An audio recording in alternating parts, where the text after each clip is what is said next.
Assalamualaikum warahmatullahi wabarakatuh.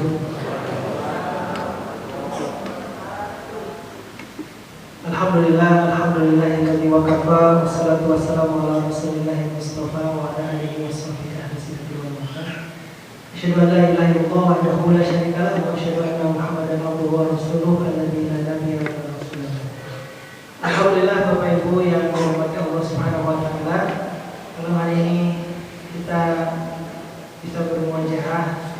Tentu hadirnya kita pada malam hari ini bukan karena hebatnya iman kita, tapi karena hebatnya Allah masih memberi pertolongan kepada kita sehingga kita masih bisa duduk pada malam hari ini. Oleh karena itu, kita doakan mudah-mudahan Bapak Ibu yang hadir di sini ibadah saum yang sudah dilakukan sampai hari ini Allah terima sebagai amal soleh.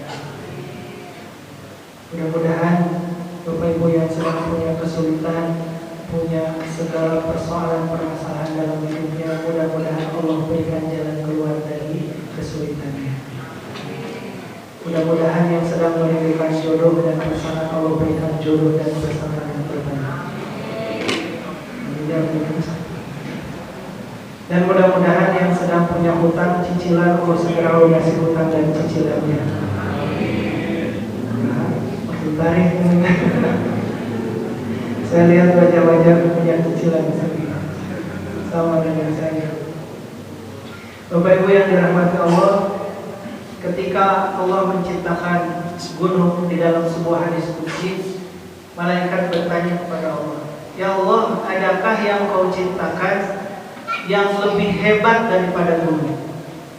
Kata Allah, ada. Kira-kira apa yang lebih hebat daripada gunung? Yang tahu? Besi. Betapapun tingginya gunung, oleh yang namanya besi rata dengan tanah, betul tidak? Apa ini Pak? Apa Pak? Ini tangan saya. Dulu kalau saya main ke Padalarang, gunungnya tinggi-tinggi. Sekarang kalau lihat ke sana, rata semua dengan tanah. Hebatnya besi. Malaikat tanya lagi, "Ya Allah, adakah yang Kau ciptakan yang lebih hebat daripada gunung, lebih kuat daripada besi?" Apa kira-kira? Api. Makin malam makin bintang. Betapapun kuatnya besi, kalau dipanaskan dalam suhu sekian derajat, dia meleleh. Jadi cincin, jadi jam tangan. Itulah hebatnya api. Malaikat tanya lagi, "Ya Allah, adakah yang Kau ciptakan yang lebih hebat daripada gunung, lebih kuat daripada besi, dan lebih dahsyat daripada api?" Ada Pak? Air. Betapapun panasnya air, kebakaran oleh api disiram, selesai. Malaikat tanya lagi, "Ya Allah, adakah yang Kau ciptakan yang lebih hebat daripada gunung, lebih kuat daripada besi, lebih dahsyat daripada api, dan lebih luar biasa daripada air?" Apa kira-kira? Angin. Oke, di sini semakin cerdas ya. Lihat Pak, betapapun air yang ada di lautan, oleh yang namanya angin itu diombang-ambing. Utara, selatan. Jangankan angin yang ada di samudra, jangankan angin puting beliung. Andai di sini lagi kumpul begini ada yang buang angin, ini bisa menggoyangkan begitu. Dan hebatnya orang Indonesia itu, kalau ada yang buang angin itu sibuk mencari siapa yang buang angin. Padahal nggak ada untungnya, betul tidak? Kenapa Ustaz? Satu, nggak dapat hadiah kalaupun ketemu. Yang kedua, kalaupun kita mencari orang yang buang angin, nggak akan bisa nyari ketemu orang yang buang angin, Bapak Ibu. Kenapa? Karena yang buang juga ikut. Ya, siapa ya? Pengalaman ya. Oh, itulah hebatnya angin, Pak. Malaikat tanya lagi, "Ya Allah, adakah yang Kau ciptakan yang lebih hebat daripada gunung, lebih kuat daripada besi, lebih dahsyat daripada api, lebih luar biasa daripada air, dan lebih hebat daripada angin?" Ada nggak Bapak Ibu? Bingung. Mau bilang nggak ada apa ya? Mau bilang nggak ada? Ada. sampaikan, ada yang lebih hebat daripada semuanya. Kata Allah, yang lebih hebat daripada semuanya adalah orang yang ketika tangan kanannya memberi dan tangan kirinya tidak mengetahui. Dialah orang yang lebih hebat daripada segalanya. Dialah orang yang ikhlas di dalam menjalankan kehidupannya, hanya ingin dinilai oleh Allah Subhanahu wa taala. Itu orang yang paling hebat. Makanya kata Nabi sallallahu alaihi wasallam, "Innallaha yuhibbu at-taqiyya al-ghaniyya al-khafiyya." Sesungguhnya Allah itu mencintai orang yang bertakwa, orang yang dermawan, dan orang yang ketika dia bersedekah tidak ada yang tahu kecuali hanya dirinya dengan Allah Subhanahu wa taala. Dialah orang yang ikhlas. Maka ikhlas itu berat. Mudah di lisan, prakteknya nggak semudah seperti biasa. Bu, ibu berumah tangga dengan suami, kalau nggak ikhlas berat, betul tidak? Ibu sudah dandan, pakai baju merah, kuning, hijau, campur semuanya ada. Kalau ibu niatnya pengen dipuji suami, keluar dari kamar, "Papa, bagaimana penampilan mama?"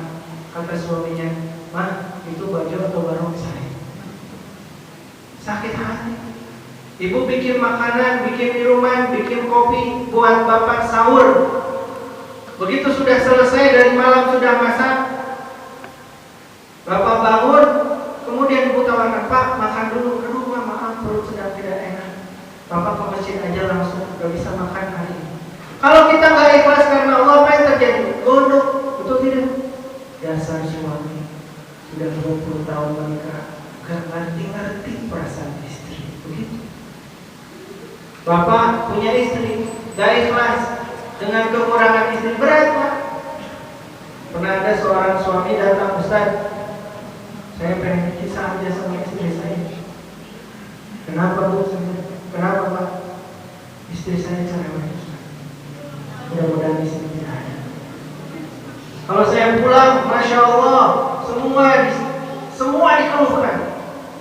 Kekurangan saya semua disampaikan. Berat Ustaz. Saya bilang, "Pak, ada orang yang masuk surga karena ibadahnya. Ada orang yang masuk surga karena bacaan Qur'annya.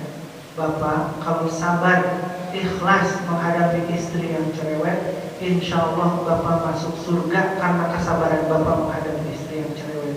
Insya Allah Bapak dapat bidadari di surga." Oh, Masya Allah, senang Pak. Keluarlah, benar Ustaz, dapat bidadari, insya Allah. Begitu keluar dari pintu, gak lama masuk lagi. "Ustaz, maaf, ada apa lagi Pak?" "Belum selesai saya mukanya Ustaz. Kalau saya sabar menghadapi istri, ikhlas menghadapi istri, saya dapat bidadari." "Betul. Terus nasib istri saya bagaimana Ustaz?" Masya Allah. Saya bilang, "Pak, Bapak itu imam, istri itu makmum. Kalau Bapak imamnya masuk surga, maka istri yang soleh juga akan masuk surga. Jadi bidadari di surga." Kata Bapak itu, "Aduh, bahaya Ustaz, kalau gitu nanti ketemu bidadari yang cerewet." Saya bilang, "Pak, tenang ya. Istri kalau masuk surga, dia akan menjadi bidadari yang lebih cantik daripada bidadari-bidadari yang lain di surga. Usianya 33 tahun, casingnya juga diganti." Oleh karena itu, ikhlas. Masya Allah ya. Bapak Ibu yang dirahmati Allah, gimana caranya Ustaz? Saya pengen ikhlas. 3 rumusnya. Rumus mau ikhlas itu 3. 1, kalau Bapak Ibu mau ikhlas, 1 rumusnya, biasakan dipuji, tidak dipuji, dihargai, tidak dihargai. Apa yang kita lakukan, ibadah kita, kebaikan kita sama saja, gak ngaruh. Apa yang orang lain katakan kepada kita itu tidak berbahaya. Yang berbahaya itu perilaku kita sendiri, hati kita sendiri ketika kita mengharapkan pujian orang lain, mengharapkan penghargaan orang lain, itulah yang menjerumuskan kita.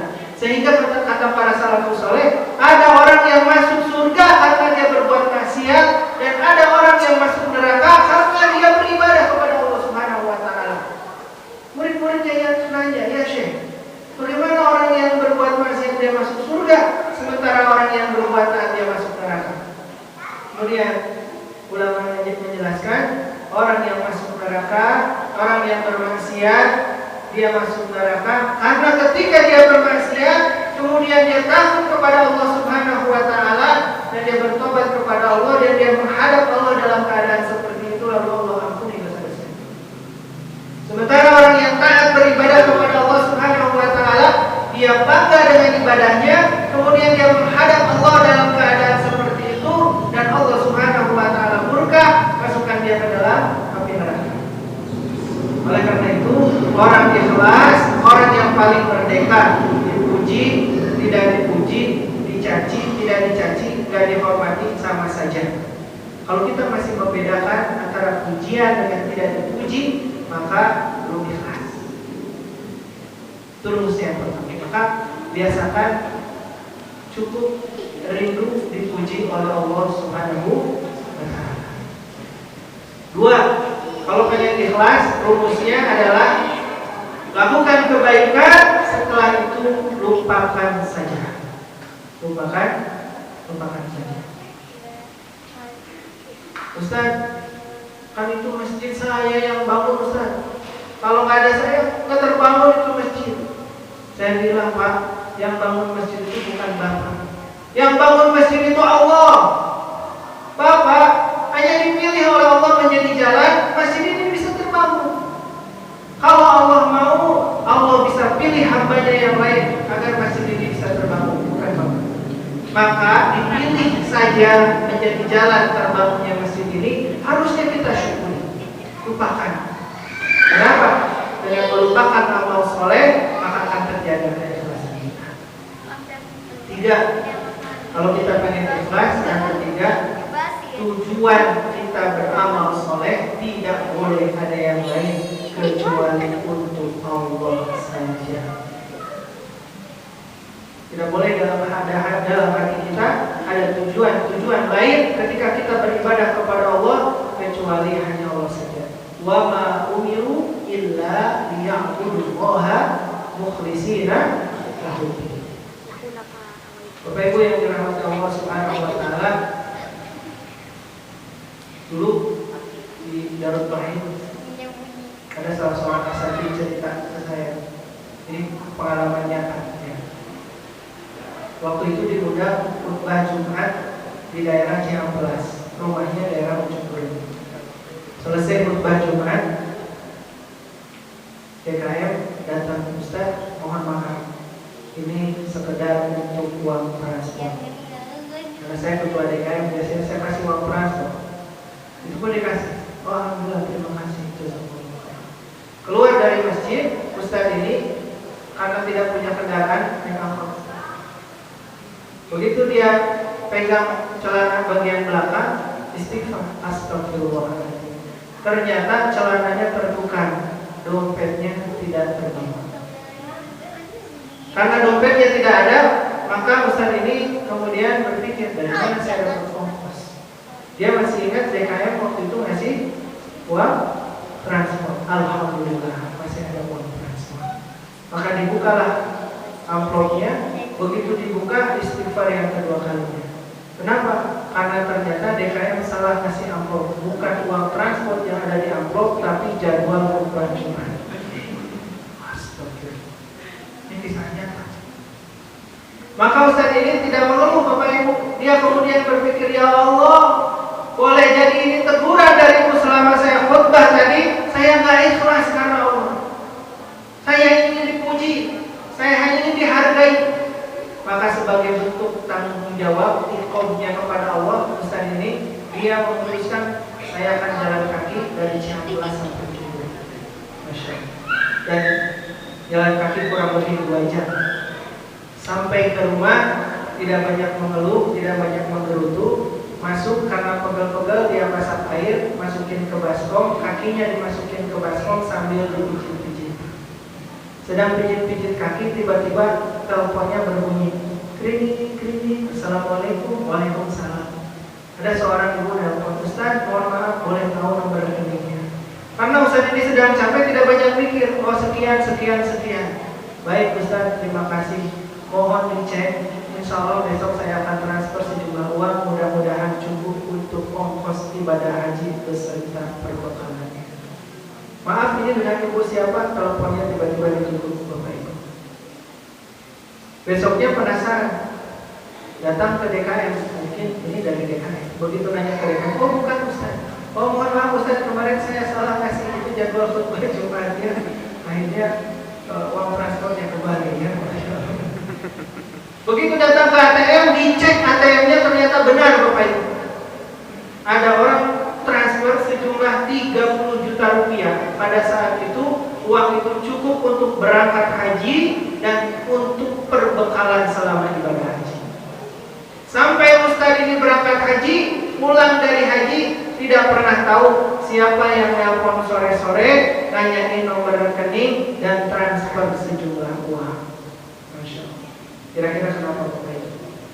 Karena Allah ingin membalas keikhlasan Ustaz ini, dan Allah gerakan hambanya yang lain dengan mudah untuk bisa membalas keikhlasan kita. Jadi Bapak Ibu, Bapak-bapak, ibu-ibu kalau pulang kerja, ibu pulang dari pasar, jangan banyak mengeluh, jangan banyak menggerutu. Kalau capek pulang ke rumah, tinggal masak air, masukin baskom, ya, masukin kakinya sambil dipijit-pijit, sambil tungguin.